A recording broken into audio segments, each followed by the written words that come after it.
राहुरी शहरातील बुवासिद्ध बाबा यांचा यात्रा उत्सव 2 दिवसापासून सुरू आहे. दिनांक 30 जुलै रोजी रात्री काहीतरी कारणावरून वाद निर्माण झाला आणि एका गटाने दुसऱ्या गटातील तरुण व महिलांना लोखंडी रॉड, फायटर व चॉपरने मारहाण करण्यात आली. या घटनेवेळी दोन्ही गट समोरासमोर आल्याने काही काळ तणाव निर्माण झाला होता.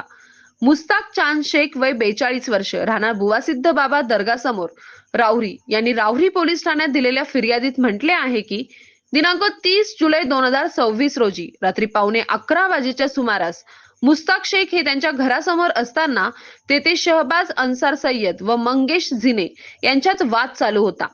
तसेच एक गट दुसऱ्या गटातील तरुण व महिलांना लोखंडी रॉड, फायटर व चॉपरने मारहाण करत होते. त्यावेळी मुस्ताक शेख हे तेथे भांडण सोडवण्यासाठी गेले असता आरोपींनी त्यांना जातीवाचक शिवीगाळ करून लोखंडी रॉड व फायटरने मारहाण केली. या मारहाणीत 8 ते 10 जण जखमी झाले असून मोहसिन शेख यास जास्त मारहाण झाल्याने त्यास अहिल्यानगर येथील ग्रामीण रुग्णालयात उपचारकामी पाठवण्यात आले. यावेळी पोलीस पथकाने तात्काळ घटनास्थळी धाव घेऊन परिस्थिती आटोक्यात आणली.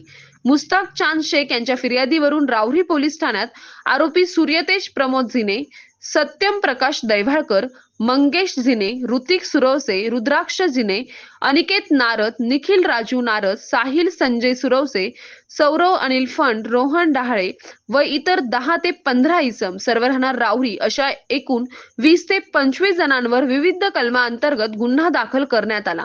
पुढील तपास पोलीस निरीक्षक रवींद्र देशमुख यांच्या मार्गदर्शनात सहाय्यक फौजदार तुळशीदास गीते हे करीत आहे. सतीश फुलसौंदर सह राजेंद्र म्हसे, MS न्यूज 15 राहुरी. अशाच नवनवीन बातम्या पाहण्यासाठी चॅनलला सबस्क्राईब करा.